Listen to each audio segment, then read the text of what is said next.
আজকে আমরা আমাদের প্রথম ক্লাস শুরু করতে যাচ্ছি এবং উই হ্যাভ ডিসাইডেড যে আমরা আমাদের প্রথম যে ক্লাস যে ইন্ট্রোডাক্টরি ক্লাস সেটা খুবই বেসিক একটা টপিকের উপর আমরা ডিসকাস করার চেষ্টা করব, যেটা ক্লাস 9-10 থেকে শুরু করে ইন্টারমিডিয়েট বা এইচএসসি এবং গ্র্যাজুয়েট লেভেলে যারা কেমিস্ট্রি বা ফার্মেসি বায়োলজি এই রিলেভেন্ট সাবজেক্টে যারা পড়াশোনা এর ক্ষেত্রে আসলে এটা বেসিক জিনিসগুলো হয়তো একটু রিক্যাপ হবে, যদি কারো উপকার হয় আমরা কৃতজ্ঞ থাকবো।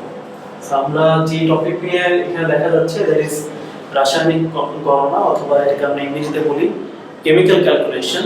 সো সেটা নিয়ে আমরা একটু ডিসকাস করার চেষ্টা করি, খুবই বেসিক আলোচনা এখানে হবে।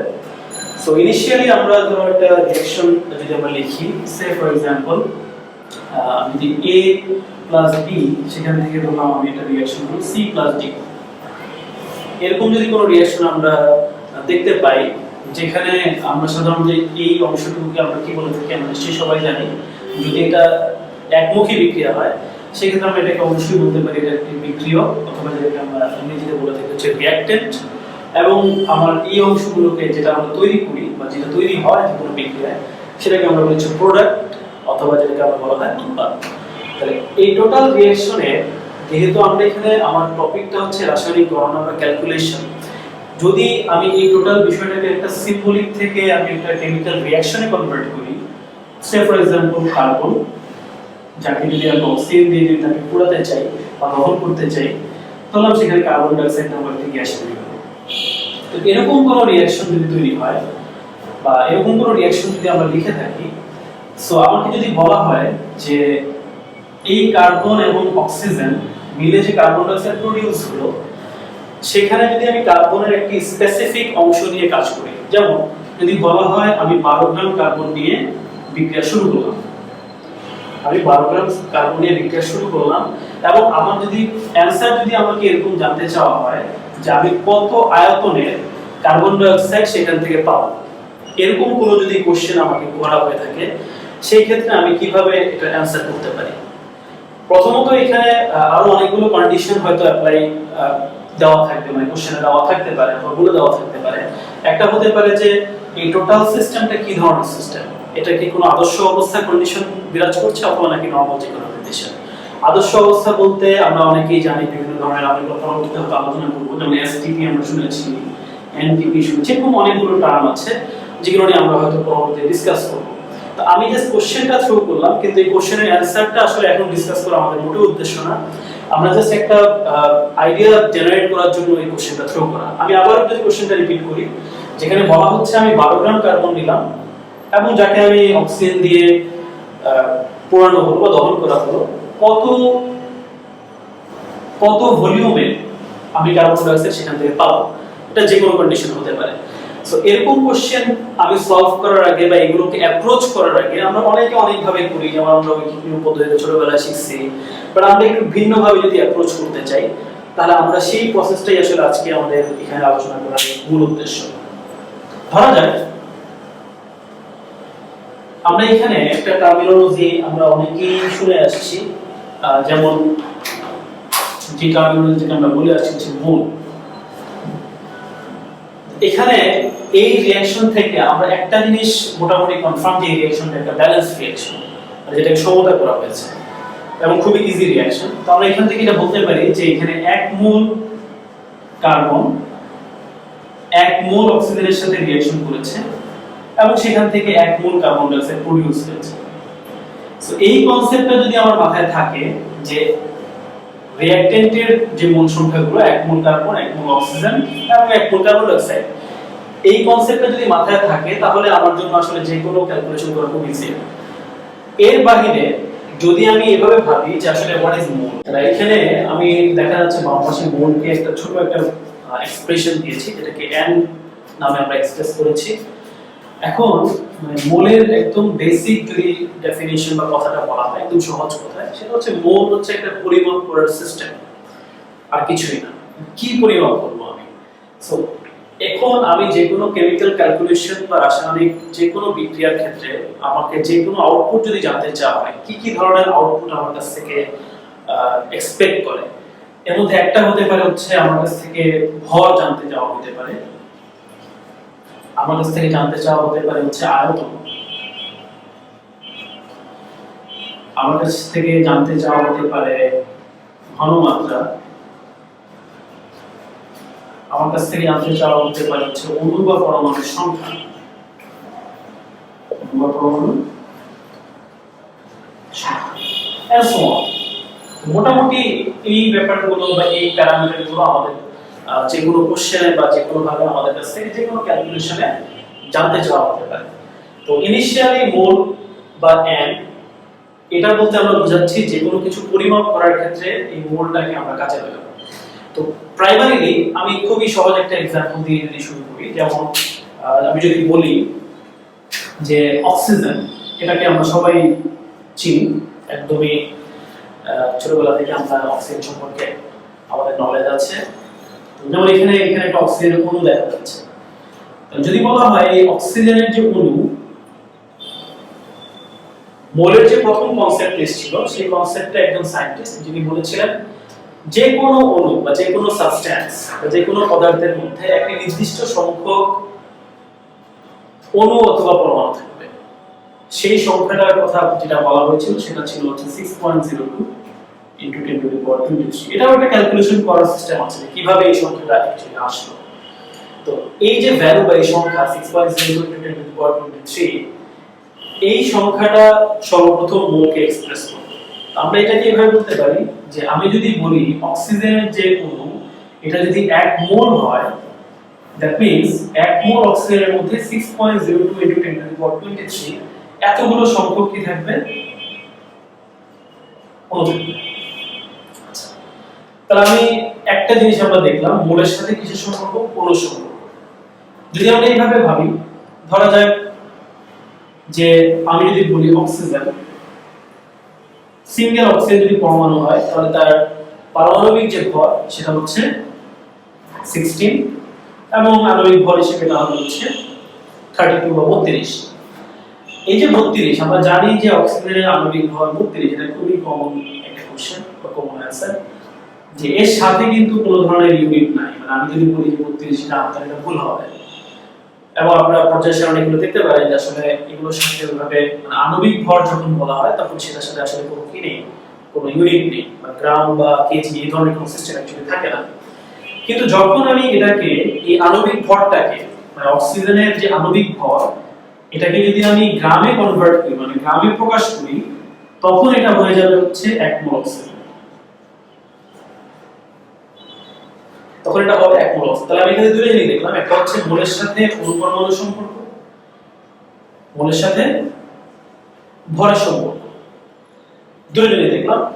এছাড়া আমরা আরেকটা জিনিস যদি এখানে নিয়ে আসতে চাই, সে ফর এক্সাম্পল আমরা এখানে নিয়ে আসলাম, আমি যদি এখানে ধরলাম এটা দুটো বেলুন, দুটো ভিন্ন আকৃতির বেলুন, এর মধ্যে ধরলাম অক্সিজেন আছে, এর মধ্যে ধরলাম নাইট্রোজেন গ্যাস আছে। আমাকে যদি কোশ্চেন করা হয় যে এখানে অ্যাকচুয়ালি কতটুকু পরিমাণে এই অক্সিজেন কতটুকু আয়তন দখল করে অথবা এই নাইট্রোজেন কতটুকু আয়তন দখল করেছে, তাহলে এটার অ্যানসার হবে হচ্ছে খুব স্বাভাবিক অ্যানসার। আমরা জানি যে কোনো গ্যাসিয়াস সাবস্টেন্স তাকে যেই সিস্টেম বা পাত্রে রাখা হয় সেটা কমপ্লিট আয়তনটুকু দখল করবে।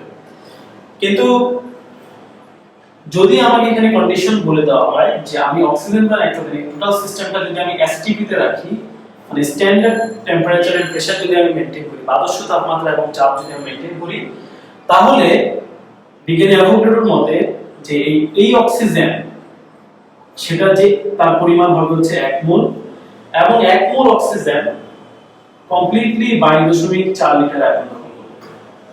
সিমিলারলি 1 মোল নাইট্রোজেন যতটুকু আয়তন দখল করবে সেটা হচ্ছে এই 22.4 লিটার। কিন্তু এখানে কন্ডিশন অ্যাপ্লাই যে এখানে আমি এসটিপি বা স্ট্যান্ডার্ড টেম্পারেচার এবং প্রেসার মেইনটেইন করছি। তাহলে আমরা অলরেডি যে সংখ্যাটা নিয়ে কথা বলছি মোল n, এটার সাথে আমরা কি কি রিলেশন দেখলাম? একটা দেখলাম হচ্ছে 6.02 × 10⁻23, এই সংখ্যাটার একটা রিলেশন দেখলাম। আয়তনের একটা সম্পর্ক দেখলাম যেটাকে আমরা এসটিপি তে 22.4 লিটার বলছি, এবং মলিকুলার মাসের একটা সম্পর্ক দেখলাম যেটাকে আমরা কখন প্রকাশ করি, গ্রামে প্রকাশ করি। এবং এর পাশাপাশি আরো অনেকগুলো আরেকটাকে আনতে পারি যেটাকে আমরা বলতে পারি হচ্ছে ঘনমাত্রা, যেটাকে আমরা সাধারণত s দিয়ে প্রকাশ করে থাকি। তো ঘনমাত্রা নিয়ে আমরা পরবর্তী ক্লাসে বিস্তারিত আলোচনা করব। এর আগে আমরা আমাদের প্রথম যে কোশ্চেন, মানে অলরেডি তিনটা জিনিস যেটা আমরা জানলাম মূলের সাথে সম্পর্কিত, অণু সংখ্যা, আদর্শ অবস্থায় আয়তন এবং হচ্ছে মলিকুলার মাস যেটাকে বা আণবিক ভর যেটাকে যদি আমরা গ্রামে প্রকাশ করি সেগুলো কার সমান, মোলের ইকুইভ্যালেন্ট। তাহলে আমরা প্রথমে যেই ইকুয়েশন আমরা লিখেছিলাম যে এক মোল কার্বন 1 মোল অক্সিজেনের সাথে বিক্রিয়া করে 1 মোল কার্বন ডাই অক্সাইড তৈরি করে, সেখানে আমাকে আমার কোশ্চেনে বলা ছিল যে 12 গ্রাম কার্বন নিয়ে যদি আমি কাজ করি তাহলে আমি কত আয়তনে কার্বন ডাই অক্সাইড পাবো। এই কোশ্চেনটাকে আমি কোন অ্যাপ্রোচে এটাকে হ্যান্ডেল করব সেটা জানার জন্য আমরা ইনিশিয়ালি রিঅ্যাকশন থেকে বুঝতে পারছি যে এখানে কার্বনের টোটাল মোল সংখ্যা হচ্ছে 1, মানে 1 মোল কার্বন 1 মোল অক্সিজেনের সাথে বিক্রিয়া করেছে এবং তৈরিও করেছে কয় মোল carbon die oxide, 1 mole carbon die oxide. আমি যেহেতু জানি যে এই কার্বন ডাই অক্সাইড মানে এই কার্বন ডাই অক্সাইডের পরিমাণ 1 মোল এখানে দেখা যাচ্ছে এবং আমরা জানি মোলের সাথে কার সম্পর্ক আছে, আয়তনের সম্পর্ক আছে, তাহলে কোনো না কোনো ভাবে ক্যালকুলেশনের থ্রুতে আমরা বের করে ফেলতে পারবো যে কার্বন ডাই অক্সাইড আসলে কত ভলিউমে সেখানে উৎপন্ন হয়েছে। ওকে, দেখা যাচ্ছে যে আমরা যে ম্যাথটার প্রবলেমের কথা বলেছি যে এখানে 12 গ্রাম কার্বন দেওয়া হয়েছিল এবং কত আয়তনের কার্বন ডাই অক্সাইড উৎপন্ন হবে। আমি যদি কন্ডিশনটা এবারে স্পষ্ট করে দিই সেটা হচ্ছে আদর্শ অবস্থায় এসটিপিতে আমরা প্রথমে যদি বের করতে চাই, দেখো এই পাশে আমি 3-4টা সূত্র লিখে রেখেছি। একটা হচ্ছে n = W/n। যদি কোনো কোশ্চেনে ভর দেওয়া থাকে তাহলে সেই কোশ্চেন থেকে ওই পদার্থের মোল সংখ্যা বের করার ফর্মুলা n = W/n। এই nটা হচ্ছে আমাদের মলিকুলার মাস বা আণবিক ভর যেটাকে আমি গ্রামে প্রকাশ করব বা গ্রাম পার মোল হবে যেটাকে। আর এই যে W, এই Wটা হচ্ছে আমি কত পরিমাণ আসলে সাবস্টেন্স বা পদার্থ সেখানে নিয়েছিলাম। সিমিলারলি n = V/22.4 লিটার, মানে দেখা যাচ্ছে যে উপরের যে অংশ এটা আসলে পরিবর্তনশীল বা চেঞ্জ হচ্ছে বারবার, মানে আমি কতটুকু কত আয়তন সেখান থেকে পাচ্ছি সেই আউটপুটটা। আর এই 22.4 লিটার কতর জন্য, 1 মোলের জন্য প্রযোজ্য। আবার নিচেও দেখতে পাচ্ছ যদি তুমি অণু বা পরমাণু সংখ্যা বের করতে চাও তাহলে নিচের যে সংখ্যাটা এই সংখ্যাটা হচ্ছে 1 মোলের সংখ্যা, মানে 1 মোল যে কোনো পদার্থের সংখ্যা। নিচের যে আয়তন এটা হচ্ছে 1 মোল যে কোনো সাবস্টেন্সের ভলিউম বা আয়তন, এবং নিচের যে m সেটা হচ্ছে 1 মোল যে কোনো বস্তুর মলিকুলার মাস বা আণবিক ভর যেটাকে আমরা গ্রাম পার মোলে প্রকাশ করি।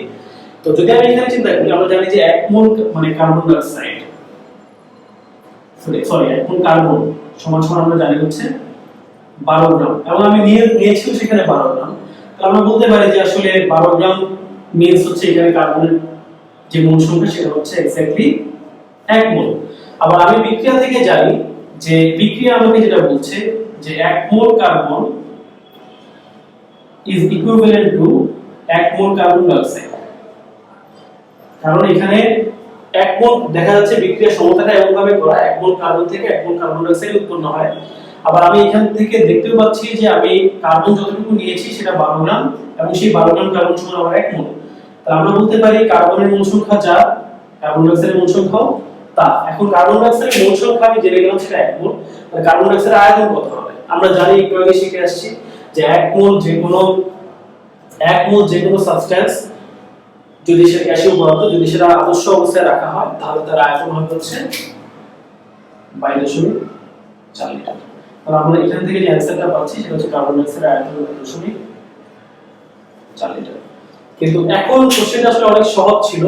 যদি আমি এখানে 12 গ্রামের মানে আরেকটু জাস্ট সামান্য একটু কঠিন করি, কঠিন ঠিক না, মানে 12 গ্রামের পরিবর্তে আমি যদি এখানে ইনপুট দেই হচ্ছে কথার কথা 6 গ্রাম, আমি যদি বলি হচ্ছে আমার কার্বনের পরিমাণ ছিল 6 গ্রাম, তাহলে আমার অ্যান্সারটা কি দাঁড়ায়?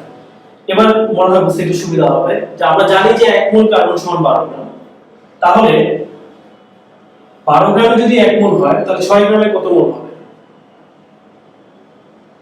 সেটা বের করা যাবে।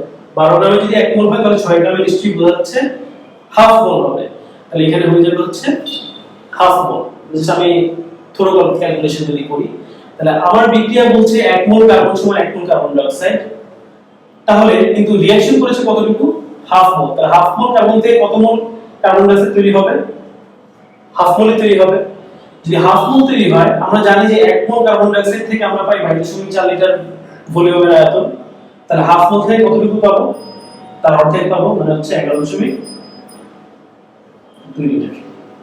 সো নেক্সট ক্লাসে আমি এটা আরেকটু বিস্তারিত মানে ইকুয়েশন দিয়ে কিভাবে এগুলো সলভ করা যায় সেটা আমরা আলোচনা করার চেষ্টা করব ইনশাআল্লাহ। তো আজকের প্রথম বেসিক ক্লাস এখানেই শেষ। Thank you. আজকের ক্লাসটি আমরা যারা আমার সাথে ক্লাসে ছিলেন সবাইকে আন্তরিক কৃতজ্ঞতা জানাচ্ছি এবং এই ক্লাসের কন্টেন্ট নিয়ে যদি কোনো ধরনের কোশ্চেন থাকে বা কোনো যদি জানার আগ্রহ থাকে আপনারা কমেন্ট সেকশনে জানাতে পারেন। আমরা চেষ্টা করব বেশ কিছু সংখ্যক কোশ্চেন যদি আমাদের কাছে আসে আমরা ইনশাআল্লাহ পরবর্তীতে বেশ কয়েকটি ক্লাসের পরে আমরা চেষ্টা করব এটা একটি কম্পাইলেশনের একটা ক্লাস নেওয়ার।